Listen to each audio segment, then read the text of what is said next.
네, 안녕하세요. 오늘은 이제 올해를 이제 잘 마무리하는 이런 단계에서 이제 내년에 공부 어떻게 해서 우리가 합격까지 좀 빠르게 가면 좋을지 이런 얘기를 같이 해보는 시간이에요. 그래서 오늘 너무 추운 날씨에 와주셔서 너무너무 감사드리고요.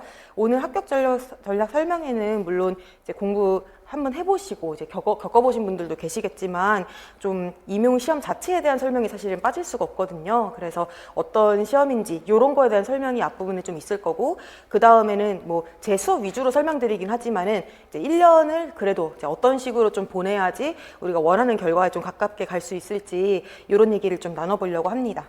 자, 그러면은 이 자료는 우리 저희 카페에 들어오시면은 제가 유튜브 관련 자료에서 게시판이 있어요. 그래서 거기다가 이제 PDF로도 올려드릴 거니까 이제 나중에 보시면 되겠습니다. 자, 일단은 처음 페이지 넘겨보시면은 이제 안내를 제가 먼저 좀 해드리려고 해요. 그래서 이게 응시 자격이 이제 뭐가 있는지는 아마 다들 아실 거예요. 그리고 아마 이제 이런 거랑 관련 없이 난 자격증 없지만은 공부해보고 싶다 이런 분들은 아마 안 계실 거예요. 그쵸? 아무래도 확실히 좀 공부 도전하실 수 있는 분들이 좀 정해져 있다. 그래서 내가 이제 교원 자격증이 확실히 있는지 이런 것 좀 확인해 주시고요. 일단은 이제 두 번째 보시면은 시험 일정 요거를 이제 제일 먼저 아시는 게 중요해요. 그래서 이게 25학년도 그러니까 올해 시험에 대한 강원 지역 공고를 예시인데 이제 지역별로 뭐 날짜가 다르거나 이러진 않고요. 이제 뭐 시험 장소 공고나 뭐 이런 것들이 조금 뭐 시도 교육청마다 달라서 이제 강원이란 말씀을 드린 건데, 이제 저랑 같이 공부하시고 이제 1년 내내 보통 공부라고 생각하시는 거는 1차이긴 하지만요. 요거를 이제 11월 이제 한 셋째 주 목요일 날 토요일 날 보고, 그 다음에는 이제 2차 시험이 그 다음에 1월 달에 이렇게 이어서 있게 돼요. 근데 이게 각각이 100점 만점으로 들어가기 때문에 사실은 뭐 2차를 이제 1차 다 끝나고 시작하고 요렇다라기보다는 이제 오늘 설명을 들으시면서 내가 2차는 내가 어떤 것들을 준비해야 되고 실간 배분을 좀 어떻게 하면 좋고 이런 것까지 같이 좀 생각을 하시는 게 좋아요. 그리고 일단 여기 페이지 보시는 김에 말씀드리자면은 이제 교육학이 한 20점, 그리고 전공이 80점 들어가고 있어서 이제 각각의 과락 점수도 정해져 있고, 이제 웬만큼 해서 이제 커트라인이 두 개 합쳐서 뭐 7, 80점대 정도 이제 내가 목표로 해야 된다라고 생각을 하시면 됩니다. 그리고 2차 시험이 아무래도 변별이 크다 이런 말씀을 좀 들어보셨을 텐데요. 실기가 한 뭐 40 정도, 그다음에 수업 실현이 뭐 20, 그리고 뭐 면접이 40, 요게 좀 일반적인데 뭐 10점 정도는 이제 지역마다 차이가 있어서 조금 이따가 좀 설명드릴 예정이에요. 그런데 이 중에서 이제 수업 실현이나 면접 같은 경우는 주로 1차 끝나고 나서 본격적으로 하시는 경우가 많은데, 실기는 아시다시피 저희가 단기간에 되는 게 아니다 보니까 지금부터 대략적으로 내가 어떤 지역을 선택을 할 것인지 결정을 하시고 그거에 맞게 준비를 미리미리 하시는 게 되게 필요해요. 그래서 아시다시피 1차 시험이 사실은 1차 관문이고, 이거를 통과한 사람이 2차를 볼 수 있기 때문에 이제 1차 시험이 다가왔을 때는 점점점 2차를 준비할 시간이 조금 없어집니다. 그치만은 상반기에는 1차, 2차를 좀 균형 있게 준비하셔야 된다라는 거, 그거를 좀 생각을 해주시면 좋겠어요. 그렇게 해가지고 이제 1차 합격이 연말에 발표가 되고 2차 합격이 난 다음에는 3월부터 바로 보통은 발령을 받으시기 때문에 2월 달에 발표 나자마자 바로 그 다음 주부터 연수 시작해가지고서는 바쁘게 갑자기 직장인이 되시는 거거든요. 그래서 뭐 공부해보신 분들은 또 여러 가지로 들으셨겠지만은 바로 학교에 투입될 수 있는 사람이 되는 걸 목표로 이제 선생님들을 이제 선발을 하기 때문에 1차에서도 2차에서도 당장 나는 선생님이 될 사람, 요거를 생각하시면서 1년을 잘 보내시는 게 도움이 될 것 같습니다. 다음 페이지 넘겨보시면은 공립교사를 주로 저희가 이제 목표를 하고는 있는데, 지역별로 또 사립교사를 선발을 하는 거를 같이 이렇게 보여주는 경우가 있어요. 그래서 이거는 예시인데, 이제 어떤 지역에서는 이런 식으로 뭐 공립만 지원하는 선생님도 계시고 공사립 동시에 지원하시는 선생님도 계시고 사립만 지원하시는 경우도 계시거든요. 그래서 뭐 공립을 하는 경우에는 1차 다 같이 전국 똑같고 그 다음에 2차는 지역별로 다 똑같고 이런 식으로 된다면, 사립 같은 경우는 이렇게 1차를 공립에 위탁해서 이제 그 1차 시험을 보고 그 다음에 2차 같은 경우는 학교별로 그냥 다르게 진행되는 경우가 있어요. 그래서 그거는 이제 각 학교에서 이제 올해 우리가 뽑을 거다라는 거를 이제 얘기를 해줘서, 그게 뭐 한 여름쯤에 막 그 그 가티오가 나고 그다음에 10월 달에 이제 정식으로 티오가 나게 되는데 그때 이제 학교 나오는 거 보시면서 학교들에 연락하셔서 이제 어떤 것들 내가 준비하면 되냐 이런 거를 좀 개별적으로 알아보시는 것도 필요하거든요. 그래서 내가 이제 뭐 사립에 지금 기간제로 다니고 있는데 우리 학교에서 공고가 났다 이러면 가장 베스트긴 하지만은 뭐 모두가 그런 분들만 사립을 가시는 건 또 아닙니다. 그래서 내가 이제 나의 성향과 또 내가 준비할 수 있는 것들에 맞춰서 이런 것도 잘 짜시는 게 합격에 되게 도움이 많이 되거든요. 그래서 이런 것들이 있다라는 걸 지금 소개를 해드리는 것이고 구체적으로 내가 어디에 지원할지는 상담을 하시거나 아니면 또 이제 주변 분들하고 같이 얘기 나누시면서 결정을 하시면 좋을 것 같습니다. 자, 여기는 넘어가 보도록 하고요. 다음 페이지 넘겨보시면 4쪽에 시험 과목 및 유형별 문항수, 배점, 출제 범위 요게 나와 있어요. 자, 교육학이 이제 60분 동안 20점에 해당하는 문제를 풀게 되죠. 그래서 이 부분은 이제 교육학 설명을 들으시면 다들 잘 아실 텐데 전공이 80점입니다. 그래서 80점이 이제 90분 동안 그 40점에 해당하는 문제, 나머지 90분 동안 또 40점에 해당하는 문제 요거를 풀게 되고 여기서 지금 단답형과 서술형으로 나눠져 있긴 한데 쉽게 말하자면은 2점짜리가 이제 4문제, 그 다음에 4점짜리가 8문제, 그 다음에는 B형에서는 2점짜리가 2문제고 4점짜리가 몇 개야? 9문제 이런 식으로 이제 되거든요.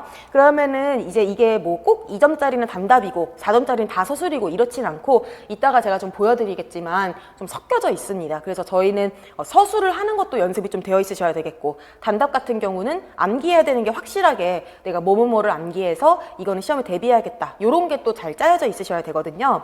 자, 그러면은 여기 오른쪽에는 지금 그 범위라고 지금 써 있기는 한데 요것만 봐서는 그래서 뭐가 나온다는 건지 좀 어려우실 수 있어요. 근데 뭐 좀 중요한 거는 뭐 교과 교육학 이런 교과 내용학이라고 있을 때 뭐 교과 교육이라고 하는 게 뭐 음악 교육을 얘기하는 것이고 교과 내용학이 잘 아시는 서양음악 국악 이런 거를 얘기를 하는 건데 이게 그냥 국악대 서양음악대 음교가 이제 1대1대1 비율 정도다라고 생각을 하시면 돼요. 그래서 뭐 만약에 여기서 A형이 지금 12문제인데 4문제, 4문제, 4문제 이런 식으로 그 다음에 이제 B형은 11문제인데 뭐 4문제, 4문제, 3문제 이런 식으로 해서 거의 이제 나오는 비율은 동일하다라고 생각을 하시면 되겠습니다. 그렇게 해서 이제 교육학이랑 합쳐서 이제 100점 이렇게 만점이 되는 것이고요. 그 다음에 선생님들 요 밑에 나오는 얘기는 잘 아시겠지만은 한국사가 지금 3급 이상 인증서를 제출해야지 선생님들이 이제 자격이 되시는 거거든요. 그래서 혹시 한국사 점수가 아직 안 되시는 선생님들 이 부분도 빨리 딱 집중해서 연초에 끝내놓으시는 걸 좀 추천드립니다. 자, 그 다음에 다음 페이지 넘어가 보시면은 여기부터가 사실 오늘 좀 소개드리는 거의 핵심이라고 말씀드릴 수가 있어요. 그래서 2008년도에 나온 자료가 이 평가 영역 및 평가 내용 요소라고 해가지고 이제 중등 교사들 또 이제 뭐 교사들을 이제 뽑을 때 각 과목별로 뭐를 가지고 어떤 영역에서 어떤 내용으로 뽑느냐 요거를 이제 정리해 놓은 표가 있어서 아마 공부하신 분들은 또 본 적이 있으실 거예요. 근데 이 내용을 보면서 저희가 어떤 공부를 해야 되는지 그리고 그게 실제 올해 시험에는 어느 정도 난이도로 어떤 유형으로 나왔는지 이런 거를 좀 말씀드리려고 해요. 그래서 이제 제일 먼저는 교과 교육이라고 해서 우리 음악교과에서는 음악교육론이 해당을 합니다. 근데 음악교육에서 이게 그냥 전체 내용이에요. 음악교육 철학, 그 다음에는 음악교수법, 여기 두 가지는 이제 보통 개론서라고 하는 그런 책에서 다루고 있는 내용들이에요. 그래서 철학에서 지금 교육 철학과 그 다음에 미학적 관점, 현대음악 교육 철학 이런 식으로 지금 구성이 되어 있는데 뭐 교육 철학이라고 하면은 뭐 이상주의 뭐 이런 것들, 그 다음에 현대음악 교육 철학 하면 리머, 엘리엇 이런 거, 그 다음 미학적 관점 하면은 뭐 신미주의, 형식주의 뭐 이런 것들 얘기를 하는 거겠죠. 그 다음에 교수법 안에 이제 꼭 우리가 달크로즈, 코다이, 오르프 이런 교수법들 뿐만이 아니라 여기 교수학습 실제 이런 거 넘어가서 이제 교육 심리라고 해가지고 음악교육 심리 파트는 뭐 예를 들어 발달 단계라든지 아니면은 인지적인 그런 관점이라든지 이런 것들 들어가 있잖아요. 그래서 결론적으로는 우리가 이제 음악교육학 총론이랑 음악교육의 기초라고 하는 두 가지 책에서 웬만한 문제가 다 다뤄지고 있고 다른 책들을 조금씩 곁들여가면서 저희가 공부를 하면 되는 그런 정도입니다. 그리고 나서는 지금 이제 평가 영역에 음악과 교육 과정과 음악과 평가 이렇게 있는데요. 여기서 2007이라고 써 있는 이유는 이게 자료가 나온 게 2008년도라서 그런 거고요. 이 자료는 오늘까지 유효하기 때문에 저희는 이제 2022라고 생각을 하셔야 됩니다. 그래서 지난 시험에서부터 이미 2022가 더 비중 있게 출제가 됐고 이번 시험에서는 22만 나왔었거든요. 그래서 선생님들은 이제 우리의 메인은 22다라고 생각을 하셔야 되겠고 이제 15나 2009, 2007 혹은 그 이전 것들에 대해서는 막 세세한 걸 외우신다라기보다는 변천 그리고 이제 어떤 것이 핵심이 되는지 이런 거 위주로 좀 공부를 하셔야 되거든요. 그래서 변천 문제는 자주 나오진 않습니다만 이제 나왔을 때는 핵심을 알아야 풀 수 있는 그런 경우들이 나오고 있어서 저희가 쭉 역사적으로 이제 살펴볼 거고 그거 외에 음악과 교육과정 같은 경우는 특히 지금 현행이 22라고 말씀드렸는데 선생님들 이제 이게 개정이 될 때마다 양이 점점점 많아지고 있어요. 그래서 선생님들이 정말 스트레스를 많이 받으시는 게 또 음악과 교육과정입니다. 그래서 이 합격 설명회를 들으시는 선생님, 연초에 들으시는 선생님들은 꼭 연초부터 교육과정을 정말 여러 번 읽고 듣고 하시는 거를 추천을 드려요. 그럼 교육과정이 이제 굉장히 많지만은 그 중에서도 이제 내용 요소 그리고 이제 내용 체계표 그거랑 이제 평가 이런 것들이 이번 시험에 나왔는데 꼭 이번 시험에 나와서가 아니라 그 내용들이 항상 중요합니다. 그래서 지금까지도 매번 이제 개정될 때마다도 내용 체계에 대한 거 항상 물어봤었고 그 다음에는 15부터 지금까지는 역량 위주로 하고 있기 때문에 역량에 대한 게 물론 이번엔 안 나왔지만 그러니까 다음에 나올 가능성 더 높겠죠. 그래서 역량에 대한 것들 확실히 암기가 돼 있으셔야 돼요. 그래서 그런 것들 이따가 또 지금 12월이랑 1월 초 요럴 때 어떤 공부하면 좋을지 말씀드릴 때 좀 이따 나도 말씀을 드릴게요. 그 다음 평가 같은 경우는 되게 현실적인 그런 이유가 있는데 선생님들께서 실제로 수업을 하실 때 평가가 너무너무 중요하죠. 특히 음악 같은 경우에는 이제 우리가 그 막 시험을 풀어서 이제 지필 평가만 있는 것이 아니기 때문에 여러 가지 평가의 방법들을 다양하게 쓰실 수가 있어야 되겠고 특히 이번 교육과정에서는 영역별로 어떤 평가가 있는지 이런 것도 물어보는 게 또 시험에도 나올 정도로 또 중요하게 다뤄지고 있어요. 그리고 또 이제 교사만 학생을 평가하는 것이 아니라 뭐 상호평가라든지 자기평가라든지 이런 거가 또 중요하게 대두가 됐는데 시험에도 또 그대로 나왔거든요. 그래서 선생님들께서 이제 기출 같은 것도 이제 또 나중에 공부를 하시겠지만은 이제는 좀 공부를 내가 기출을 위주로 공부를 하시고 나면은 아 이렇게 그냥 교과교육학에 이런 내용들이 다 있어 여기서 그치는 게 아니라 그래서 여기서 어떤 것들이 좀 중요하고 그래서 지금 상황에서는 뭐를 좀 공부해야 되고 이런 게 눈에 좀 보이시도록 제가 도와드리려고 하는 거거든요. 그렇게 좀 봐주시고요. 밑에 보시면은 이게 이번에 A형 1번, 2번에 해당하는 문제들이에요. 그런데 잘 보시면은 지금 1번 같은 경우에도 그 1번, 1 해놓고서는 내용체계 및 성취기준 이렇게 해서 내용체계에 해당하는 요 내용을 쓰는 게 문제에 나왔죠? 그러니까 이거는 암기입니다, 암기. 그래서 내용체계가 이렇게 표로 나와 있는데 요거는 15때도 그랬고 2009 때도 그랬고 항상 그랬어요. 내용체계표는 다 외워야 됐어요. 그래서 이거는 외우는 것을 연습했고 우리가 그게 또 시험에 그대로 나왔다라고 보시면 되겠습니다. 그 다음에는 교수학습 평가가 또 내용이 굉장히 많습니다. 근데 그 중에서 이제 여기에 있는 이 문항은 이 문장 같은 경우에는 실음을 중심으로 질 높은 음향이 구현되겠다. 이런 표현이 사실은 계속해서 개정될 때마다 똑같이 들어가 있는 표현이에요. 22에서 처음 나오는 표현은 아닙니다. 그런데 달라진 점이 뭐냐면은 디지털 음악 환경을 최신으로 이제 만들어 놔야 되는 게 교사가 이제 목표로 해야 되는 거거든요. 그렇다 보니까 그러면 최신의 디지털 음악실 환경은 무엇이냐라고 얘기를 했을 때 인공지능 그 다음에 니은에 해당하는 게 뭐 가상악기였거든요. 라든지 메타버스라든지. 그래서 저희가 전통적인 악기라고 하는 것들의 범주를 이제 넘어서야지 되는 그런 내용들을 지금 담고서 물어보고 있고요. 이게 2차에서도 충분히 물어볼 수가 있고 심지어 작년에는 2차의 수업 실현 내용이 바로 이런 작곡 프로그램을 애들에게 알려주는 그런 게 이제 문제 나왔었거든요. 그래서 이제 시대에 발맞춰서 이번에 22 개정에서 창작 영역이 대두된 것만큼 창작에다가 이런 메타버스라든지 이런 학습 콘텐츠를 이제 활용하는 게 계속해서 강조가 되고 있다라고 보시고 거기에 초점을 두고 공부를 하셔야 됩니다. 그 다음에 2번 같은 경우에서도 지금 평가의 방법을 다양하게 22 개정에서 소개를 해주고 있어요. 그럼 그 중에서도 이 평가는 어떤 평가냐? 학생들이 스스로 이제 모둠별로 뭐 조사 분석한 내용을 가지고 뭔가 제시하게 하고 정보를 수집하게 하고 이런 것들을 봤을 때 아 이게 무슨 평가구나. 그럼 여기 22 개정에서는 평가를 굉장히 다양하게 소개를 해주고 있는데 그 다양한 평가에 대해서 뭔지 막 정의를 내리고 있지는 않지만 저희는 이제 이거를 활용할 수 수 있는 사람들이 돼야 되기 때문에 아, 이 내용이면 이 평가구나, 혹은 이런 뭐 수업 지도안이 있어, 그랬을 때는 이런 평가가 적합하겠다, 이렇게 제시할 수 있는 그런 능력 정도 선생님들이 갖추셔야 되는 거거든요. 그래서 교육과정에 대해서는 이 정도까지 문제가 나왔다라고 이제 봐주시면 될 것 같습니다. 다음 페이지 넘어가 보시면은 이 10번 같은 경우는 이제 음악교육 심리에 해당하는 발달 단계를 물어봤어요.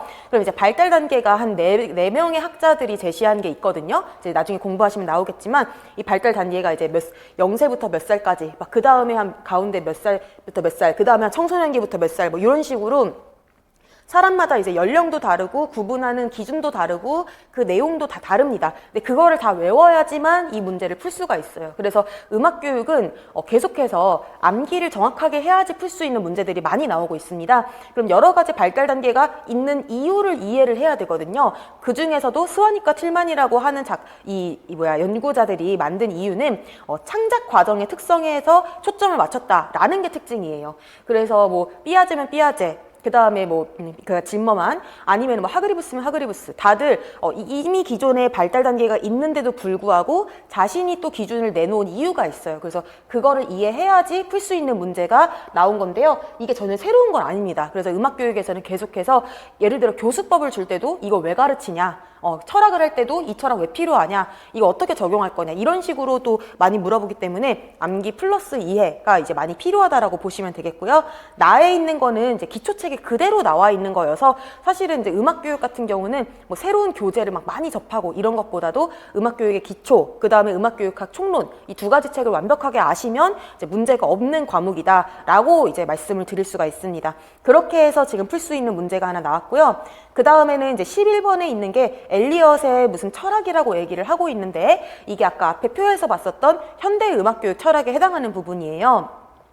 그러면은 여기 가에 있는 이 문장들도 다 음악교육의 기초, 그 책에서 다 있었던 문장들을 조합해 놓은 거거든요. 그래서 이거를 공부했을 때 투리노라고 하는 처음 듣는 사람 얘기를 왜 했을까? 그러니까 우리가 책을 읽을 때 그러면은 엘리엇이 자기의 철학을 설명하기 위해서 이 사람 거를 가지고 왔어. 그러면은 그 가지고 왔을 때 그래서 말하고자 하는 건 뭐였냐면은 엘리엇이라는 사람의 특징이 있거든요. 이 사람은 이제 음악을 듣는 게 중요한 게 아니다. 이게 하는 게 중요하다. 근데 이 하는 거에는 모든 게 다 포함이에요. 그냥 내가 살아가는 것 자체가 음악이다. 거의 이 정도로 얘기를 했던 사람입니다. 그래서 자기의 철학을 설명하기 위해서 이런 투리노라는 사람의 그 개념을 가지고 온 건데, 이 개념이 무엇인지 설명해야 되는 그런 문제가 나왔어요. 그래서 그냥 참여적인 연주가 뭐냐라고 뜬금없이 물어본 게 아니라 이 철학에서 이게 중요하기 때문에 물어본 거거든요. 그래서 그런 식으로 포커싱을 해서 공부를 하실 수 있어야 되겠고, 그 다음에는 이제 음악 산출물이라는 표현 아마 처음 들어보시는 선생님들도 계실 텐데, 그러다 보니까 아까 전에 말씀드린 것처럼 음악 연주의 범위를 넓혔다 보니까 이거를 이제 음악 작품이다, 아니면 감상이다, 이런 식으로 구분하지 않고 산출물이다 라고 하는 되게 넓은 개념으로 얘기를 했고, 이거를 9가지나 되게 설명을 했어요. 그래서 그거를 제시를 했는데 그 이유를 지금 또 얘기를 하는 거거든요. 그래서 이것도 음악 하기와 음악 듣기를 지도하는 교사들이 교수학습을 계획할 때 도움이 되기 위해서 이 음악 산출물을 9가지로나 구분을 한 것이다. 그래서 우리가 그냥 이거 9가지는 다들 외우시는 건 당연한 거고요. 거기에다가 이렇게 한 이유, 요거까지 공부를 하는 게 이제 음악교육학을 공부하는 방법이다. 이렇게 좀 말씀을 드리고 싶습니다. 다음 페이지에 이제 이번 시험에 이제 나온 2가지가 더 있는데, 얘네들은 이제 문제에 대한 자세한 설명이 아니고 마찬가지로 이제 11번 문제라고 써있는 달크로즈 같은 경우는 교수법이에요. 근데 얘도 똑같습니다. 이 교수법에 해당하는 교수법에 따라서 이런 식으로 수업을 할 거야. 근데 이거 왜 이렇게 할까? 이 목적은 무엇일까? 이거를 이 교수법을 제시한 달크로즈의 입장에서 설명하는 이런 문제가 나온 것이고, 그 사람이 에이브러햄슨이라고 하는 사람이랑 이제 연결이 되어 있어요. 그래서 요렇게 해가지고 연결되어 있을 때 어떤 면 때문에 달크로즈랑 연결이 되는지, 거기서 왜 이거를 중요시하는 요소들을 했는지, 결국엔 이것도 왜에 대한 답이다라고 생각을 하시면 될 것 같습니다. 그래서 이 정도로 조금 이제 심화된 단계로 넘어왔다라고 보실 수가 있으시고요. 마지막으로 이제 리머 얘기도 아까 엘리엇이랑 좀 비슷한 얘기인데, 이 본문 자체는 이것도 마찬가지예요. 개론서에 있는 거랑 똑같은 그런 얘기이고, 그거를 가지고 여기 문제의 작성 방법에 나와 있는 것처럼 어떤 음악적 경험을 이 리머라는 사람이 중요시한 거거든요. 그거의 차원 구분을 하고, 음악의 의미라는 것을 이 사람도 우리 아까 엘리엇이 투리노 거를 이제 가지고 온 것처럼 그린이라는 사람이 얘기한 음악의 의미를 가지고 와서 자기의 철학을 또 설명을 했어요. 그래서 이거는 뭐 공부하신 분들은 또 이해하시겠지만은 이 리머라는 사람은 절대주의와 이제 표현주의를 섞어가지고 이제 절대표현주의라는 것을 이제 주장을 한 학자인데, 그러다 보니까 절대표현주의 면에서 보는 음악의 의미는 그 안에 내적 구조예요. 그런데 표현주의 면에서 보는 음악은 그것과 이제 맥락적인 그런 의미를 담고 있단 말이죠. 그래서 그 두 가지 음악의 의미, 요거를 이제 갖추게 된 것은 리머에게 있어서는 변화거든요. 원래는 이제 이 사람은 이제 심미적 음악교육 철학이라고 해서 좀 이제 형식주의적인 그런 면에 있었다가 이제 맥락적인 것까지 엘리엇의 영향을 받아서 좀 변화가 되었는데, 그래서 그런 내용들이 인용해서 써야 되는 답이었습니다. 그래서 이것도 역시 마찬가지로 철학을 얘기했을 때 왜 이 철학이 필요한지, 그리고 이것이 왜 어떤 의미가 있는지 이런 것들을 이해해야지 풀 수 있는 문제였다라고 이제 말씀을 드리면서 이제 음악 교육에 대해서는 여기까지로 정리를 할 수가 있겠습니다. 그 다음에 나오는 게 이제 화성법이라고 하는데요. 일단 기본적으로 화음이라고 하는 것을 우리가 이해를 해야지 그 다음에 나오는 것들을 알 수가 있어요. 그래서 화음 자체에 대해서는 뭐 아주 쉽게 뭐 3화음, 7화음 이런 것이 나오는 경우는 이제 좀 드물고요. 나오더라도 약간 보너스 문제처럼 나오는 거고, 이번 시험에도 이제 변화화음이라는 것은 이제 음계의 기본 그 구성음들이 아닌 그러니까 예를 들어 임시표가 붙어 있으면 그거는 변화화음인 거예요. 그래서 그런 변화화음에 붙는 이름들이 있어요. 나폴리 화음, 뭐 증류화음 이런 것들. 그리고 이제 부속화음이라고 하면은 이제 뭐 세컨더리라고 해가지고 이제 뒤에 붙는 화음을 이제 수식해 주는데, 얘도 마찬가지로 변화화음의 일종이에요. 왜냐면은 이제 음계 구성음이 아닌 그런 샵이나 이런 플랫 같은 게 들어가기 때문에. 그래서 여기까지는 이제 많이들 물어보는 부분이고요. 종지도 이번에 나왔습니다. 그래서 종지의 종류는 정격, 반, 허위, 변격 이렇게 4가지가 있어서 종지의 종류를 물어봤을 때 이 중에 답을 해야 되는 그런 문제가 이번에도 나왔었고요. 비화성음은 매년 그냥 나온다고 생각하시면 돼요. 그래서 비화성음 종류도 몇 가지 없기 때문에 이거는 다 그냥 암기라고 생각을 하시면 되겠습니다. 그리고 올해는 좀 이거 2조와 전조에 포커싱이 되지는 않았지만은 2조와 전조도 기본은 뭐냐면은 바로 조성을 파악하는 거예요. 근데 이 조성을 파악함으로써 우리가 후가에서도 주제응답의 관계를 알 수가 있고, 그 다음에 소나타 형식에서도 1주제, 2주제를 관계를 알 수가 있고, 론도에서도 A, B, A, C, A 요거에서 관계를 또 알 수가 있어요. 그래서 조성 파악이 이번에 이제 알아야지 풀 수 있는 문제들이 꽤 많이 나왔었거든요.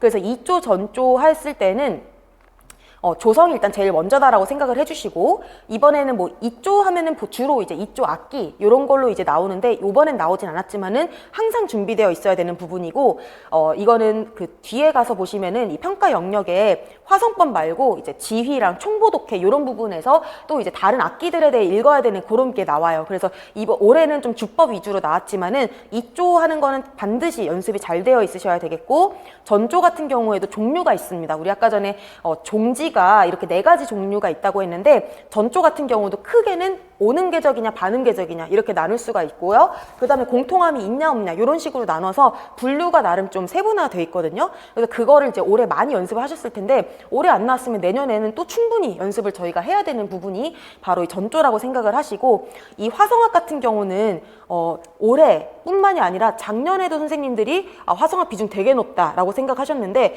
올해도 그에 못지 않았거든요. 내년에는 안 보냐, 이렇지 않아요. 그래서 점점 더 화성학의 비중이 높아지고 있기 때문에 이 부분은 정말 상반기에 끝을 내고 하반기에는 계속해서 연습해서 내가 틀리지 않게 하겠다를 목표로 하셔야 되고요. 특히 화성학은 안 틀릴 수 있는 그런 과목이기도 해요. 왜냐면 다른 것들은 너무 어렵고 막 지역적인 거 내고 이러면은 어떤 거는 좀 저희가 그냥 감내하고 가야 되는 것들도 있거든요. 근데 화성학 같은 경우는 완벽하게 하면은 확실하게 맞출 수 있는 것이기 때문에 저는 시간 투자를 충분히 하시는 거를 좀 추천을 드립니다. 그래서 여기 문제를 보시면 물론 좀 작아서 안 보이실 거는 같은데요. 일단은 5번 문제라고 돼 있는 거는 종지를 제시를 했는데, 이거는 풀고 보면 별거 아니에요. 그냥 정격 종지냐 변격 종지냐 요거 차이였던 건데요. 잘 보시면은 가에 지금 샵이 막 여러 개 붙어 있죠. 그래서 이런 식으로 우리가 웬만큼 뭐 정말 뭐 작곡가여도 사실은 이렇게 조표가 많이 붙으면은 조 파악하고 이런 게 좀 어렵긴 하거든요. 근데 이런 거에 이제 겁먹지 않고 연습을 잘하는 게 되게 중요하고요. 그래서 그런 것만 조금 넘어서고 나면은 이제 5번 같은 문제는 뭐 아주 어렵다라고 보기는 조금 힘든, 그렇지만 헷갈릴 수 있는 요지들이 들어있어요. 그래서 예를 들어서 이 문제 같은 경우는 다를 보시면은 여기 마지막 화음이 변격은 변격인데 일반적으로 알고 계시는 4도 1도의 변격 종지가 아니라 나폴리에서 1도로 가는 그런 종지로 간 데다가 이 마지막 1도를 단조에서 장삼화음으로 끝내는 바람에 피카르디 종지이기도 해요. 그러니까 이거를 종류를 써라라고 얘기를 했을 때, 종지의 종류를 쓸 때 변격을 써야 되는지 피카르디를 써야 되는지 이런 거를 또 헷갈리게 의도했다라고 보여지거든요. 근데 사실은 피카르디 종지는 차용화음의 종류이지 이게 종지의 종류는 또 아니 이기 때문에 답은 또 이제 변격이라서 여기에서 또 많이 틀리게끔 함정을 한 것이 아닌가, 이런 생각이 좀 들었거든요. 그래서 이런 식으로 이제 종지라는 개념 자체는 쉬울 수 있지만 막상 문제로 봤을 때 어려울 수 있는 이런 정도로 문제가 나온다라고 보시면 되겠습니다. 5번 문제 같은 경우도 지금 보시면은 비화성음 자체는 전타음 되게 쉬운 답이었는데 이거를 이렇게 입조악기 섞어놓고 오케스트라 총보로 주니까 어려운 거거든요. 시간이 오래 걸리고. 그래서 처음에 예전 같으면은 화성악 문제 나왔을 때 항상 뭐 피아노로 이렇게 오른손 보표, 왼손 보표 이렇게 그 큰 보표로 줬다면은 조금 지나서는 이제 현악 사중주 이런 걸 줬다면 이제는 이런 식으로 입조악기 섞고 다른 악기들 막 이만큼 편성해서 보여줍니다. 그럼 이것도 우리가 빨리빨리 입조악기는 실음 계산해야 되고, 그 다음에 겹치는 음은 빨리빨리 지워가지고 그래서 이게 무슨 화음인지 찾아야 되고, 요런 게 연습이 되셔야 되거든요. 그래서 이제 화성악도 이제 기본적으로 총보랑 이제 엮어서 많이 나올 수 있다라는 거 염두에 두셔야 되겠고요. 여기 문제에서는 지금 예를 들어 마지막 문제가 화음 기호를 써라. 그럼 화음 기호 쓰는 거는 항상 조성 파악이 전제가 되어 있는 거죠. 그래서 여기에서 이렇게 조표가 주어져 있는 거를 항상 뭐 속단하면 안 됩니다. 그래서 이렇게 플랫 두 개가 있을 때는 항상 B 플랫 메이저 혹은 G 마이너일 수 있고, 혹은 임시표 때문에 다른 조일 수도 있다라는 걸 생각을 하고 그런지 아닌지 요거를 봐야 되는 거거든요. 그래서 그런 거를 판단하는 요령 같은 것들을 이제 수업 때 다루게 됩니다. 그렇게 좀 알아주시고요. 다음 페이지 넘어가 보시면은 선생님들이 이제 가장 좀 약간 진저리 치는 그런 파트가 이 대입 부분하고 이제 음악 형식 부분에 해당을 하는데요. 대위라고 하는 것은 사실 제가 감히 말씀드리자면 내용이 많지는 않습니다. 왜냐면은 이 1대1, 1대2, 1대4 여기 해당하는 뭐 악곡 자체가 적고 지금까지 기출된 것도 굉장히 적고 그래서 여기 부분은 뭐 수업 1시간 잡을 것도 없이 저희가 빠르게 정립하고서 넘어갈 수 있는 부분이라고 생각이 들고요. 그런데 이제 그 다음에 나오는 뭐 푸가나 인벤션을 분석하는 거, 요게 굉장히 오랫동안 나오지 않았었다가 올해 나왔어요. 그래서 그것도 굉장히 어려운 악곡으로 나왔었기 때문에 앞으로는 그냥 분석할 수 있어야 된다라고 이제 생각을 하셔야 되겠고요.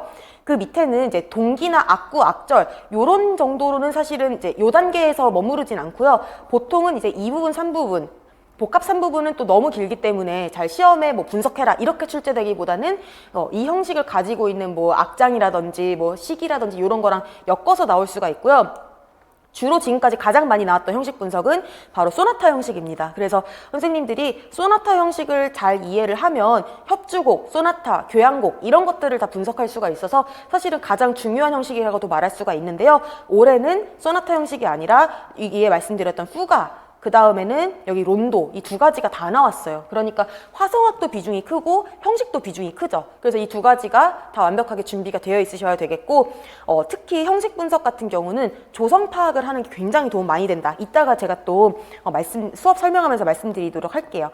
그 다음에는 형식론에 이런 식으로 호모포니와 폴리포니라든지 연주 형태 이런 게 있는데요. 얘네들은 이제 단독 문제로 나온다라기보다는 주로 이제 호모포니, 폴리포니 같은 경우는 르네상스나 바로크처럼 이 두 가지 양식이 공존하는 시기에서 악보를 보고 뭐 구분하기 이런 거 정도 나올 때가 있고, 그 다음에 연주 형태라는 말은 쉽게 말하면 편성이죠. 그래서 이게 혼자 하냐 둘이 하냐 뭐 넷이 하냐 뭐 여럿이 하는데 같은 성부를 부르냐 다른 성부를 부르냐 이런 거에 따라 이름이 달라져서 그런 것 좀 알아야 되겠고 그 다음에는 이제 오페라 오라토리오 같은 경우는 이거는 마찬가지로 단독으로 나온다라기보다는 음악사랑 엮어서 나오는 경우가 좀 많습니다.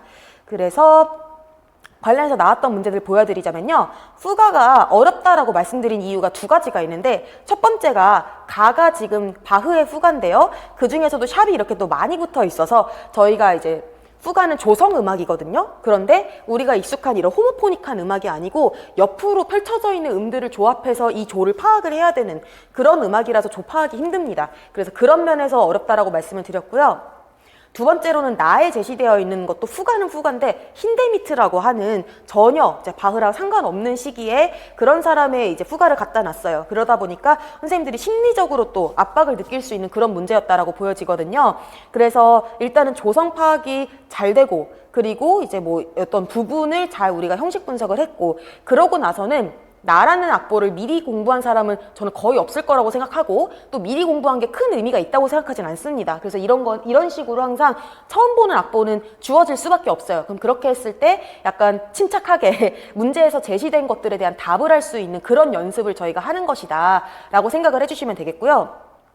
오른쪽에 8번 문제 같은 경우는 론도예요. 근데 론도인데 이런 식으로 이제 A라고 하는 것이 론도의 정의는 반복을 하는데 사이사이에 다른 성질의 그런 에피소드가 들어간다라는 게 정의입니다. 그런데 이렇게 그것만 알고 있는 상태에서 나, 다, 라라고 하는 같은 조표의 악곡들을 주고서 이거 맞춰봐라 라고 하는 문제가 나온 거거든요. 근데 이런 식으로 소나타도 이미 나온 적이 있습니다. 그래서 선생님들이 이것도 마찬가지로 조성 파악을 하는 게 제일 중요하고 조끼리의 관계를 찾는 게 되게 중요했어요. 그래서 이거를 지금 설명을 다 드리진 않겠지만은 형식 문제는 사실은 풀다 보면 아 정말 조성 파악에 모든 답이 있구나라는 생각을 하실 텐데요. 그런 연습들도 저희가 자신 있게 하실 수 있도록 1년을 잘 보내시면 좋겠다 이런 생각이 듭니다. 자, 그럼 그 밑에 보시면은 서양 음악사 해가지고 시대별 음악 양식과 작곡가 작품이 있는데 이것들이 이제 크게 뭐 두 가지가 서로 다른 건 아니고요. 그래서 주요 작품하고 작곡가는 당연히 알고 계셔야 되겠고 음악사적인 흐름 이런 거 공부하실 게 정말 많으시죠. 사실은 한동안 몇 년 전까지면 최근만 하더라도 음악사가 정말 성패를 좌우한다라고 할 정도로 이제 비중을 많이 차지하고 많이 물어보고 그랬었는데 요즘은 또 아시다시피 화성학이 많이 중요해지고 있어요. 근데 그렇다고 해서 음악사를 저희가 안 할 수는 없고 심화반이 이제 저 같은 경우는 작년에는 좀 음악사 위주로 했었다라면 이번에는 이제 통론이랑 이제 이조학기랑 악보 보는 거랑 이런 거 저런 거 다 해가지고 심화해야 되겠다 이런 식으로 좀 수정을 할 정도로 좀 많이 바뀌었다라고 생각이 들거든요. 선생님들도 이제 공부하실 때 좀 참고해 주시고요. 여기 보시면은 이제 음악사 문제는 어렵진 않았습니다. 그래서 어떤 시기였냐면은 4번 문제 같은 경우에는 이제 오페라의 탄생이라고 하는 바로크의 가장 중요한 이런 사건에서 이거에 영향을 끼친 다른 장르들 중에 하나를 답하는 거. 그리고 영국에서는 그 이전에 있었던 어떤 장르랑 오페라가 이제 결합을 했는지 이런 거를 이제 물어봤는데요. 이거는 아마 공부하신 분들이 답을 들으면 아 하는데 쓰기는 또 막상 생각이 막 잘 나는 그런 문제는 아니었어요. 그래서 이런 음악사를 언제부턴가 이렇게 꼼꼼하게 읽어야지 풀 수 있는 이런 문제가 나왔다라고 이제 말씀드리고 싶고요. 9번 같은 경우는 현대음악이거든요. 근데 현대음악에서 이게 지금 밑에 그림을 보시면 바로 아 전묘주의 이렇게 생각이 나실 텐데 전묘주의라는 사조를 쓰는 것 자체가 어려운 게 아니라 첫 번째 작성 방법에서 이 사조의 기법이 어떻게 활용됐는지를 서술해라. 그래서 이런 건 또 연습이 안 되면 또 쓰기가 힘든 거죠. 그래서 이거를 외워서 쓰라는 게 아니라 내 머릿속에 전묘주의가 어떤 건지 다들 아세요. 근데 그거를 글로 써서 점수를 받을 만하게 쓰는 연습 이런 거를 이제 저희가 첨삭할 때 하는 것이다 라고 아시면 되겠고요. 음열 변형이라고 하면은 이제 기본 음열에다가 뭐 전이, 역행, 역행전이 이런 것들이 있는데 이런 문제는 벌써 한 3-4번 나왔습니다. 그래서 이거는 이제 그 관점에서 봤을 때는 아마 대비가 다 어느 정도 되어 있으셔야 되는 그런 정도의 난이도였다라고 보여지고 또 오늘 처음으로 이제 임용에 딱 눈을 뜨시는 선생님들께서는 음악 요소를 쓰라고 했을 때 뭘 써야 되는지 이런 게 어려우실 수 있거든요. 음악 요소를 근데 공부하신 분들은 다 아세요. 7가지가 있다라는 것을. 그래서 그런 식으로 뭐를 물어봤는지, 내가 뭐를 답해야 되는지 이런 것까지도 저희가 임용에서는 준비가 좀 되어 있어야 됩니다. 그 다음에 다음 페이지 넘겨보시면은 지휘라고 하는 파트가 있는데 실제로 지휘를 실기로 보는 그런 지역도 없어요. 그렇지만 우리가 악기 및 연주 매체에 대한 지식이라고 되어 있죠. 그러면은 이게 사실은 악기 및 연주 매체라는 말이 전 또 무섭더라고요. 왜냐면 연주 매체 하면은 진짜 이제는 가상악기라든지 여러 가지 프로그램이라든지 이게 다 들어갈 수가 있는 거잖아요. 물론 올해는 그런 게 안 나왔지만 2차에서는 이미 나왔다라고 말씀을 드렸죠. 그래서 이거에 대한 지식을 이번에 어떤 식으로 물어봤는지 제가 좀 밑에 말씀을 말씀드릴 거고요. 그 다음에 총보 독해력. 그래서 우리 아까 전에 화성학 문제가 총보로 나왔었던 거 기억나시죠? 그런 식으로 다 엮여져 있는 것이고요. 뭐 음악 문헌 지식은 따로 공부하는 파트는 아니긴 합니다. 그래서 음악사 하면서 보시면 되는 것이고, 그 다음에 박자 적기가 의외로 요즘 최근에 나올 때마다 거의 킬러 문항 이렇게 나오고 있거든요. 그래서 뭐 4분의 4박자, 8분의 6박자 이런 것이 아니라 보통 이제 혼합박자 이런 거 나와가지고 선생님들이 악보를 보면서 이게 몇 박 몇 박 몇 박으로 구성되어 있는지 판단을 할 수 있어야 되고, 그게 지휘로 어떻게 표현이 되는지 알아야 되고, 이런 식으로 이제 문제가 어렵게 나오거든요. 그래서 다음 페이지 넘겨보시면은 이제 9번. 시험 보신 분들은 정말 난감했던 그 기억이 떠오르실 것 같은데요. 지금 나에 있는 1, 2, 3, 4번이 다 거기서 거기처럼 생겼지만은 이거를 또 구분해야 되는 그런 시기였어요. 그러면 저도 말씀을 드리고 싶은 게, 이 지위 모형을 막 1번부터 4번까지 막 공부를 해서 막 이거는 뭐고 뭐 더하기 몇이고 이렇게 공부하신 분은 전 없으실 거라고 생각이 들어요. 그러니까 이것도 마찬가지로 그 자리에서 보고 판단해서 풀어야 되는 그런 영역의 문제라고 보여지거든요.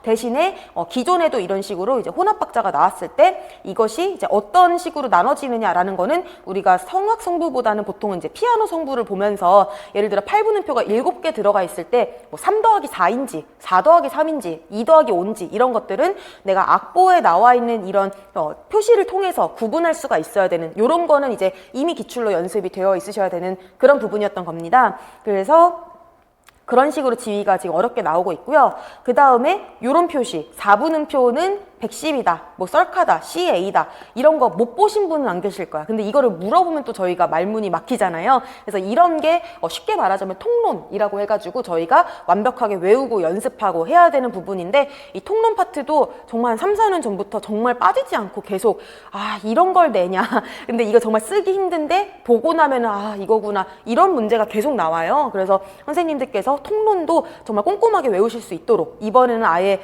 제가 화성학 그 수업에서 첫 2주차는 그냥 통론만 집중으로 해서 선생님들이 응용해서 이런 문제까지 푸실 수 있는 그런 시간으로 좀 준비를 하고 있거든요. 그래서 이런 트렌드에 맞춰서 선생님들도 공부하시는 방향을 조금 수정하시면 좋을 것 같습니다.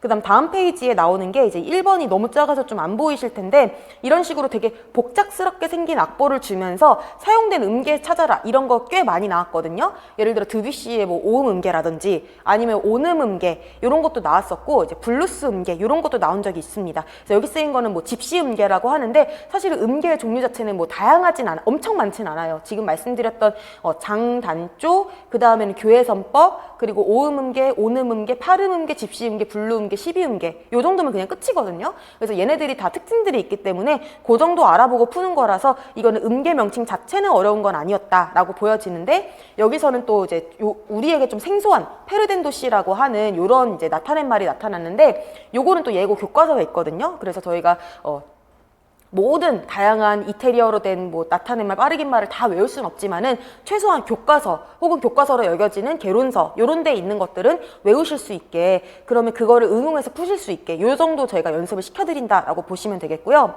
3번 문제는 이제 총보 읽기의 그런 악기 주법에 해당하는 건데, 지금 보시면은 호른에서 플러스 모양하고 동그라미 모양, 그 다음에는 어떤 악기인지도 안 알려줬는데 요거의 글리산도, 그 다음 바이올린 퍼스트에서 플러스 모양, 요거의 지금 각각의 주법을 서술하는 문제였던 거예요, 쉽게 말하자면은. 근데 이게 한마디로 우리가 심화반이라고 하는 가장 공부를 많이 하는 시기가 있어요. 근데 그때 음악 4만 하면은 이런 문제를 못 풀겠죠. 그래서 이제 이런 음악 통론이랑 이론에 대한 부분들이 좀 더 강화가 오래 될 예정이다라고 말씀을 드리는 건데요.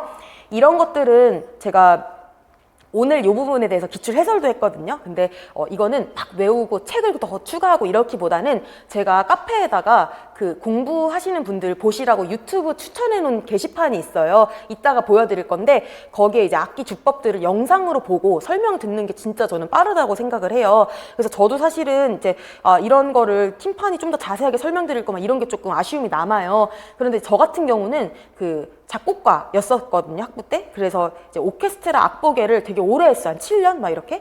그래서 그러니까 아마추어 오케스트라인데, 그래서 오케스트라를 보면서 팀파니는 2개밖에 없지만 이게 항상 이런 식으로 D랑 A라고 하는 거는 예를 들어 D 단조다 했을 때 1도와 5도에 해당하는, 그러니까 으뜸음과 딸림음에 해당하는 음들이어서 이 두 가지로 세팅을 보통 해놓습니다. 그러면은 이게 D 팀파니, C 팀파니, 뭐 D샵 팀파니 이게 다 따로 있는 게 아니라 페달로 조절하는 걸 알고 있었어요. 그래서 저는 이런 거를 이제 약간 응용해서 풀 수 있을 텐데 이거를 또 우리가 수업 시간으로 잡고 설명하자면 또 끝이 없다라고 생각이 들거든요. 그리고 사실은 지금 여기 물어본 것들이 되게 막 엄청 쪼잔하고 막 이런 문제라기보다는 이 악기의 주법을 생각했을 때는 약간 유추해서 풀 수 있는 정도라고 생각이 들어요. 그러니까 하고 싶은 말씀은 선생님들한테 쉽다라는 게 아니라 악기를 이해했을 때는 그렇게 어렵고 되게 사소한 부분은 아니다라는 말씀을 드리고 싶은 거예요. 그래서 유튜브를 보시면서 충분히 이해하실 수 있는 부분이라 생각이 들어서 이런 거는 제가 추천하는 유튜브들 한번 보시면서 정리를 하시는 게 좋을 것 같고요.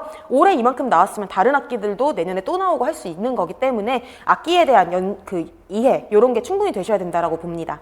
자, 이제 국악으로 넘어왔는데요. 국악 같은 경우는 이제 기보법 자체도 되게 중요하게 생각을 해요. 그래서 역사적으로 이러이러한 기보법들이 있었고 그게 오늘날까지 이제 오선보로 이제 바꿀 때 뭐 어떤 식으로 뭐 독보를 하느냐 뭐 이런 것들 이제 물어보는 경우들이 많고 장단의 구조를 너무너무 중요시 여겨요. 그래서 저 같은 경우는 이제 대학원에서는 국악 이론을 전공을 했는데 국악 이론이라고 했을 때는 조와 토리 같은 개념들 그 다음에 장단 같은 개념들이 있어요. 근데 장단 이론이 너무너무 중요합니다. 그래서 이 장단을 파악할 수 있는 게 너무 중요하고 그게 또 요즘 시험에서 많이 대두가 되고 있거든요. 그거에 못지않게 이제 식인세라는 것이 또 국악만의 특징이에요. 서양 음악에는 잘 없는.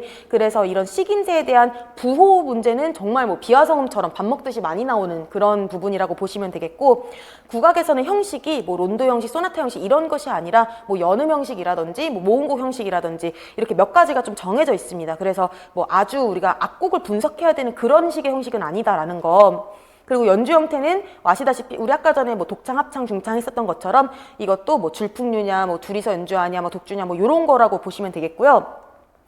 그 다음에 악곡은 뭐 분류가 이제 여러 가지가 있는데 쉽게 말하자면 뭐 정악과 민소각, 그 다음에 아니면은 아악과 뭐 당악과 향악 뭐 이런 식으로 그 기준하는 것들이 있습니다. 그래서 그거에 따라서 구분할 수 있느냐 이런 거 이번에도 물어보는 게 있었고 악기 자체에 대한 거를 많이 물어보는 거는 국악이 더해요. 사실은 이제 서양 음악에서 방금 호른하고 여러 가지 보셨지만은 국악은 그 전부터 아쟁을 개량했는데 어떻게 개량했냐 막 이런 거 이제 물어볼 정도로 진짜 사소한 거 많이 물어보기 때문에 이 부분은 사실은 이미 저희 심화반 교재 이론으로 다 정리가 되어 있거든요.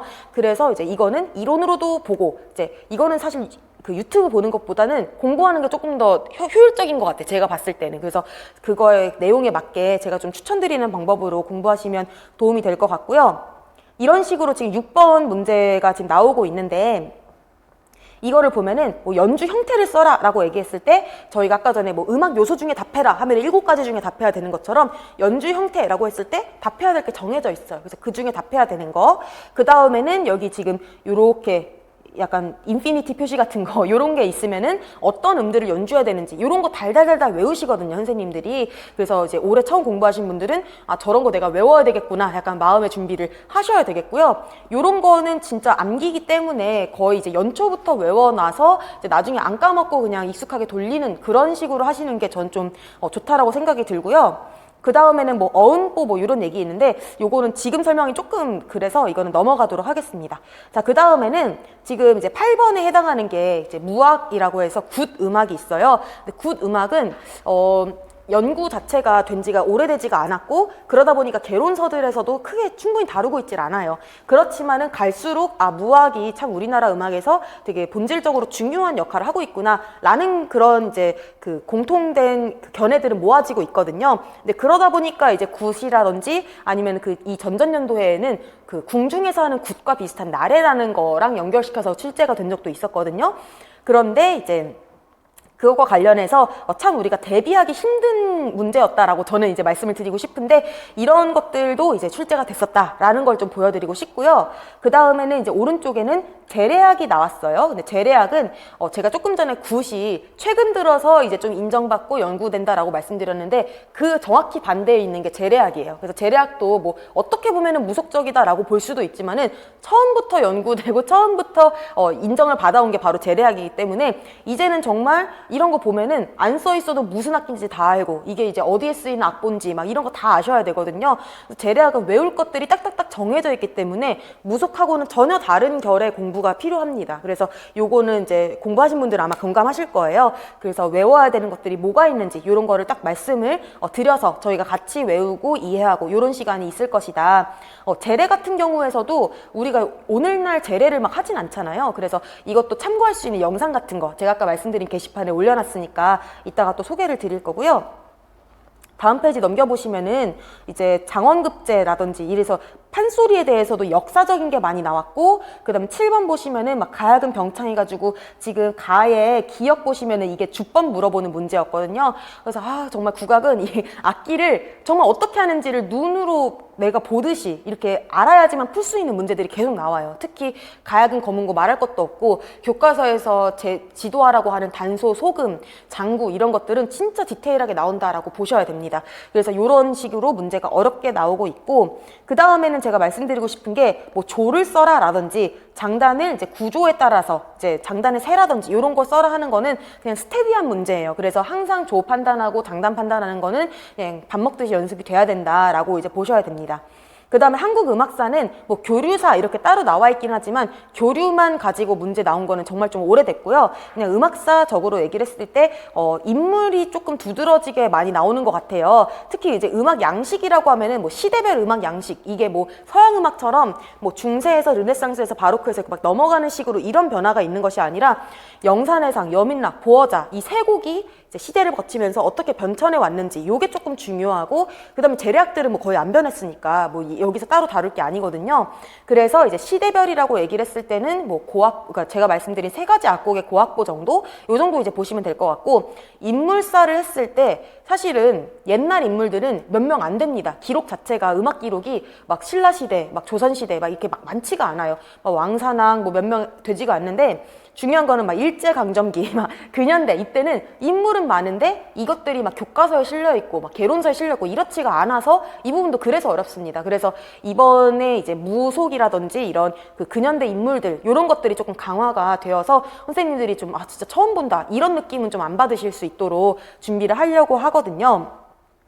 다음 페이지 넘어가 보시면은 이제 시조 같은 것도 교과서에는 사실 평시조밖에 없거든요. 그래서 평시조라고 해서 어떤 선율이 정해져 있으면 노랫말이 막 바뀌어도 그냥 그것만 물어보는 이런 게 나오는데, 여기서는 막 지름시조 막 이런 게 나왔어요. 그것도 막 남창, 여창 막 나누고 시조가 막 종류가 여러 가지가 있거든요. 그래서 이거 같은 것도 이제 저희가 어떻게 풀 수 있는지 이런 거를 좀 연습을 해야 되고, 그 다음에 21쪽 맨 밑에 보시면은 장구 반주법이 나옵니다. 그래서 장구 반주법에서는 이제 기본적으로 주법 및 장단 이런 것들이 교과서에도 나와 있거든요. 그래서 뭐 궁편, 채편이 있는데 여기서 뭐 구음 이런 거는 정말 기본이고, 그 다음에는 반주법 적용하는 거 이런 거 많이 나왔어요. 그러니까 이번에도 사실은 장단에 세 써라 이런 것도 이제 그 여기에 해당하는 거라고 보시면 되겠고, 사설 붙임새에 알맞은 기본형과 변화형 이런 거는 이제 교과서에 잘 나와 있어서 나중에 교과서 분석할 때 말씀을 좀 드릴 거고요.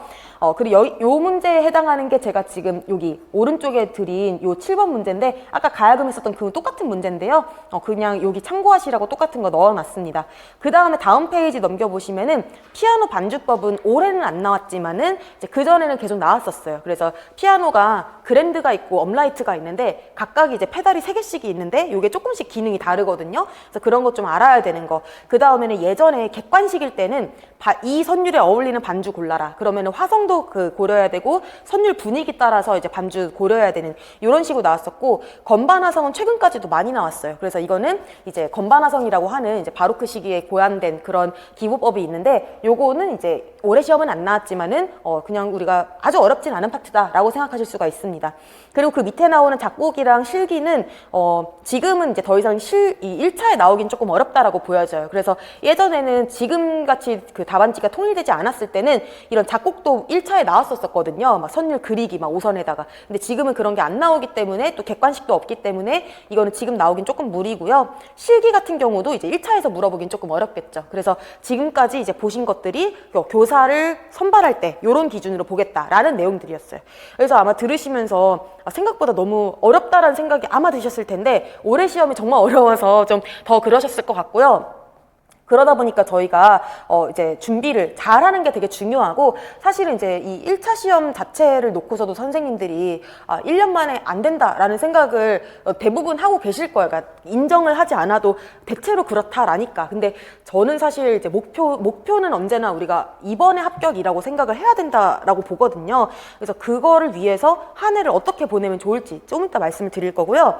여기 지금 23쪽부터 있는 거는 2차 시험 올해 거예요. 그래서 선생님들이 각자 이제 내가 뭐 경기에 산다고 경기만 봐야 되고 이런 거 아니거든요. 그래서 내가 앞으로 어디서 교직 생활을 하고 싶은지, 이것도 첫 번째인데, 그 다음에는 여기 맨 오른쪽 행에 평가 배점 및 내용 있죠. 여기 보시면서 나는 죽어도 처음은 안 되겠다라든지, 아니면 나는 뭐 국악기 연주가 자신 있다, 그럼 이거를 좀 살릴 수 있는 지역을 가는 게 좋겠다, 이런 식으로 이것도 전략을 좀 잘 세우시는 게 중요합니다. 그래서 1차 시험은 동일하지만 2차는 지역별로 다르다라는 거, 그거를 꼭 생각을 하시고 이것도 선생님들이 잘 염두에 두시면 좋겠습니다. 그래서 요거는 한번 선생님들이 각자 읽어보시고요. 25쪽 가면은 합격자의 결정이라고 해가지고, 지금 1차 시험에서는 이제 그 1차 시험의 성적과 가산점, 가점을 합산해서 높은 사람부터 결정한다 하는데, 가산점, 가점은 뭐 지금 막 크게 생각하실 건 잘 없으시고 해당하는 분들만 이제 나중에 조금 보실 텐데, 그냥 1차 성적 순서대로라고 이제 보시면 될 것 같고요. 그리고 이제 최종 합격 같은 경우는 1차와 2차에다가 가점까지 플러스해서 합산 점수가 높은 순서예요. 그래서 이제 뒤집는다라는 표현이 나오는 이유가, 1차에서 예를 들어서 나는 컷이 예를 들어 100점 만점에 컷이 뭐 70점이었어 예를 들어. 근데 내가 71이면은 나보다 높은 사람 훨씬 많겠네? 이런 생각이 들었는데, 2차에서 완전 내가 잘해버린 거야. 그래서 막 지역에서 등수가 막 높아졌어. 그러면 이런 건 뒤집었다라고 말을 하는 거거든요. 그래서 그런 게 가능하기 때문에 실기에도 상당히 비중을 두시고 준비를 하셔야 된다라는 거, 그거를 좀 알아주시면 되겠고요. 그 다음에 25쪽에 맨 밑에 요거는 이제 좀 저도 좀 아쉬운 부분이긴 한데요. 시험 관련한 정보 공개를 이제 문제는 이제 1차는 공개하고 2차는 이제 비공개라고 공식적으로는 얘기를 해요. 근데 이제 시도교육청에 들어가 보시면 작년 문제 2차 거를 이제 공개하는 경우가 있거든요. 그래서 그런 거 한번 찾아보셔도 좋을 것 같고요. 그 다음에는 이제 모범 답안과 평가 기준표, 문항별 취득 점수, 이런 거를 공개를 안 합니다. 그래서 이게 좀 아쉬운 점이죠. 그래서 저희가 항상 시험 끝나면은 뭐가 맞았는지 틀렸는지를 몰라서 불안한 이런 게 있는데, 그러다 보니까 이제 저 같은 강사들이 좀 모범 답안을 좀 드리는 경우들이 주로 있고요. 그 다음에는 이제 합격선은 공개가 되는데, 예를 들어서 우리 지역에 2명 뽑아. 그랬을 때 이제 몇 점 이상이 합격이다, 뭐 이런 거 이제 안 보여준다. 왜냐면 너무 특정될 수가 있으니까. 그런 거랑 개인 성적표는 그 답안지는 공개를 합니다. 그리고 성적 얘기고, 그 밑에가 답안지 얘기구나. 답안지도 어떤 일정 기간 동안은 공개를 하거든요. 그래서 이제 이거는 뭐 나중에 생각하실 문제긴 한데요. 나는 분명히 예를 들어 답을 가라고 생각을 했는데 틀린 거야. 보니까 나라고 쓴 거야. 이런 경우들이 정말 안타깝지만 있어요. 그래서 저희가 공부를 할 때는 공부를 열심히 하는 게 다가 아니라 시험을 점수를 높아야 되기 때문에, 상반기에는 정말 내용에 집중한다면 하반기에는 문제에서 감점 안 되는 거 연습을 하는 것이다. 좀 이렇게 생각을 하시면 좋을 것 같아요.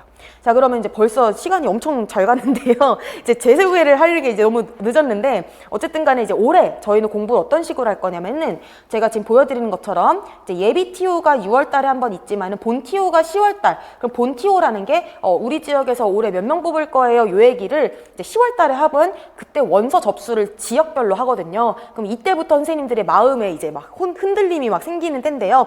그러고 이제 금방 이제 11월에 시험을 보게 되죠. 그리고 12월에 말에 이제 합격자 발표를 하고, 1월 한 중후반 때 이때 2차 시험을 보고 최종 합격자를 2월 초쯤에 이제 발표를 하게 됩니다. 자, 그러면은 이때는 정말 한 달 한 달이 마음이 점점 무거워지실 수가 있는 시기라서, 제가 지금 말씀드리고 싶은 거는 그냥 오늘 마음을 먹기를, 나는 내년 2월 합격 발표 날 때까지, 아니면은 내년 1월에 2차 시험 볼 때까지 나는 수험생이다. 그래서 선생님들이, 많은 분들이 1차 끝나고 정말 의외로 많이들 포기하시거든요. 근데 그렇게 되면은 진짜 나한테 올지 모르는 기회를 놓칠 수가 있는 거잖아요. 그래서 저는 아예 마음 자체를 그냥 1월까지다라고 생각을 하셔야 돼요. 그래서 이거를 12월에 보셨으면 나는 1년하고 1개월 동안 나는 정말 죽어라 노력을 하겠다, 이렇게 생각을 하셔야 되겠고요.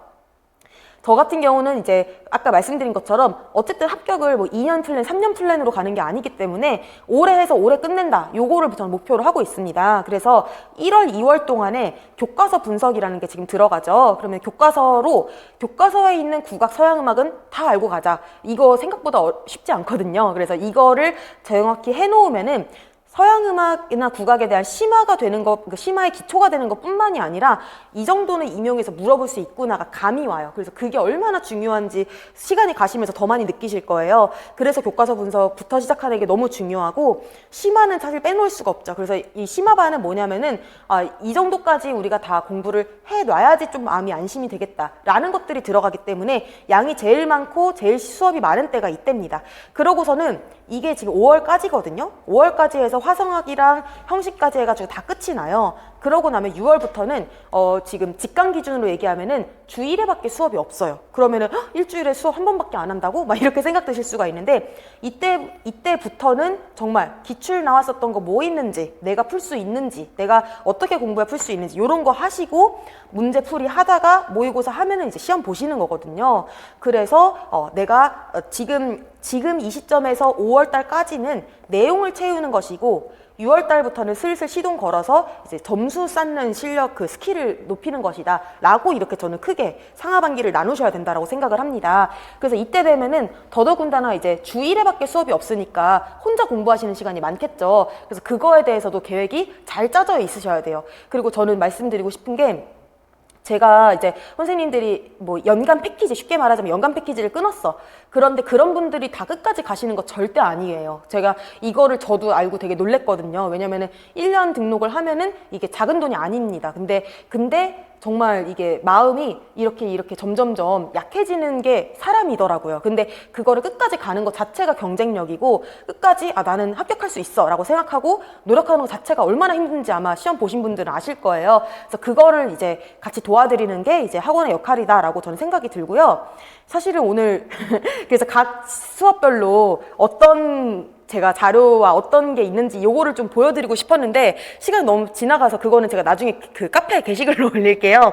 그래서 그거는 좀 이따 말씀드리고, 지금 드리고 싶은 말씀은 이제 워밍업을 이제 12월 동안 하고 싶으실 텐데 이거를 지금 게시판에서 이렇게 보시면 되거든요. 그래서 이 유튜브에 이제 요런 것들이 있어서 이건 조금 이따 보여드릴 거고, 책 얘기를 먼저 하고서 게시판 보여드릴게요.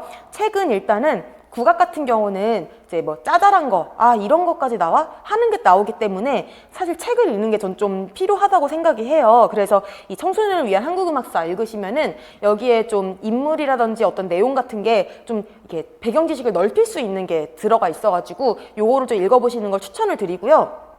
제가 이것만 추천드리는 건 아니에요. 다른 책들도 있지만은 하나만 고르자면 이거인 건데 난 이거 읽어봤는데 다른 거 읽고 싶어 하시는 분은 제가 또 추천드릴 게 또 많이 기다리고 있습니다. 그리고 이제 서양음악사 같은 경우는 음악 세계라고 하는 출판사, 이거는 민은기 교수님이 쓰신 건데요.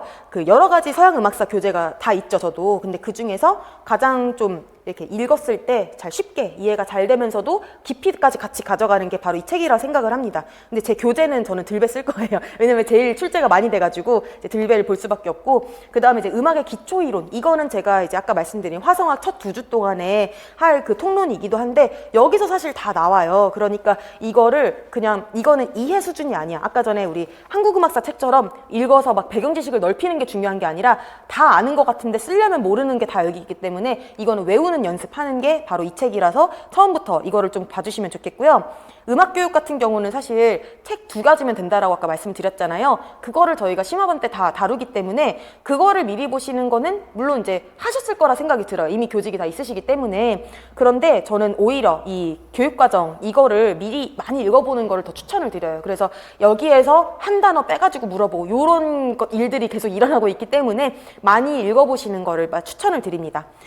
강사 소개는 좀 넘어가도록 하고, 자, 그러면은 잠깐 여기까지만 보여드릴게요. 저희 카페에 오시면은 제가 오시는 분들 다 보실 수 있는 게시판을 이렇게 만들어 놨거든요. 그래서 이것만 잠깐 보여드리자면 이렇게 저의 카페, 그 다음 카페 검색하면 들어오실 수가 있으세요. 그럼 여기에서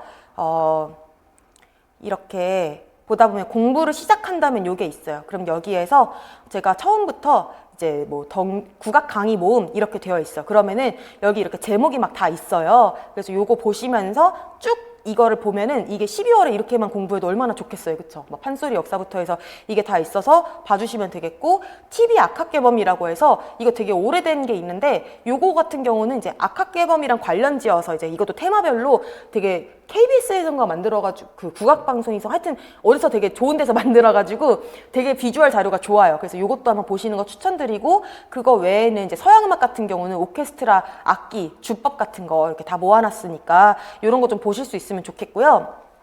그 다음에 이제 노트북 킨 김에 한 5분만 말씀드리자면, 저희가 이렇게 예를 들어 작년 같은 경우는 2024 클래스잖아요. 그러면은 저희 같은 경우는 이제 카페를 활용을 되게 잘해요. 그래서 교과서 모음을 제가 뭐 주제별로 이렇게 해놓은 자료라든지 보충 자료 같은 거 이렇게 매번 올려드리고, 뭐 필요한 자료들 이렇게 좀 계속 올려드리는 식으로 해가지고 선생님들이랑 계속 그 자료 같은 거는 이제 자료 뭐 없어서 나는 이게 다운받는 횟수가 끝나서 나는 안 된다 뭐 이런 걱정은 이제 없으실 것이다. 그래서 암기하는 연습 문제 막 틈틈이 그때마다 계속 올려드린다라고 이제 보시면 되겠고요. 지금 뭐 2차 같은 경우에서도 지금 선생님들 열심히 이렇게 막 하고 계시고요. 그리고 뭐 질문 게시판 같은 데도 지금도 올려주시면 되는데, 요거는 평가원 기출문제 모아놓은 이런 게시판이 있고, 공식 자료 모음 여기에 지금 뭐 교육과정 파일이라든지, 그 다음에는 뭐 우리 아까 전에 평가 영역 및 요소라든지 이렇게 우리가 필요한 자료들도 여기 들어가 있으니까 보시면 좋겠고요. 사실은 여기 교과서 자료 이렇게 되어 있는 거는 진짜 우리 15개정 교과서에 있는 그런 악곡들에 대한 뭐 악보랑 설명, 그리고 이제 악보 원본 요런 거 이제 올려드린 건데, 이제 20이 됐으니까 이것도 좀 바꾸긴 해야 되겠네요. 어쨌든 간에 이렇게 해서 게시판 좀 활용해 주시면 좋을 것 같고요. 저희는 만약에 저랑 수업 들으시면은 제가 요거는 이거 우리 방금 나눠드린 요거 페이지에 써 있는데,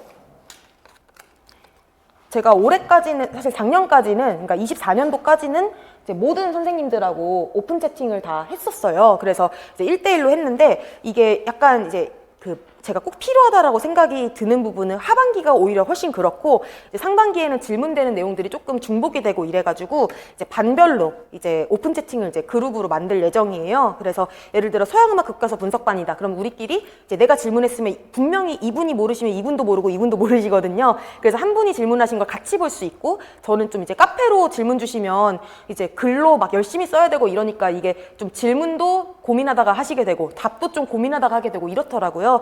그래서 이제 오픈 채팅으로 하면은 좀 좋을 것 같아서 요것도 하는 거지, 카페에 질문하지 마셔라는 아니니까 이제 요것도 할 것이다. 그러다가 우리가 이제 그 6월달, 그러니까 기출문제반 이후로는 개별로 저희 해가지고서는 각자 이제 질문하시는 거, 그리고 고민되시는 부분 상담, 요런 게 이루어질 것이다 라고 이제 보시면 되겠고요. 그 다음에 좀 이거는 조금 약간 장사치 같지만 말씀드리자면은 작년이랑 그 가격을 안 바꿨어요. 그래서 이제 가격이랑 똑같고, 그런데 오히려 이제 연간 패키지는 지금 오히려 10만 원 더 할인을 해가지고 선생님들이 공부하실 때 부담되는 거 너무 잘 알고, 이제 저도 이제 그런 걸 너무 공감을 하기 때문에 이런 부분이 조금 부담이 그래도 좀 절었으면 좋겠다, 이런 마음을 가지고 좀 책정을 했으니까 그것도 좀 염두해 주시면 좋겠습니다. 뒤에 내용들은 다 설명드린 것들이라서요. 아까 말씀드린 것처럼 제가 각 반별로 뭐 어떤 자료다 이런 거 맛보기는 카페에 올려드릴 테니까 보시면 좋을 것 같아요. 네, 그러면 이렇게 해가지고 올해 공부 어떻게 하실지 설명 다 드렸고요. 네, 와주셔서 감사합니다. 네, 열심히 공부하시고 합격하시면 좋겠습니다. 고맙습니다. 네.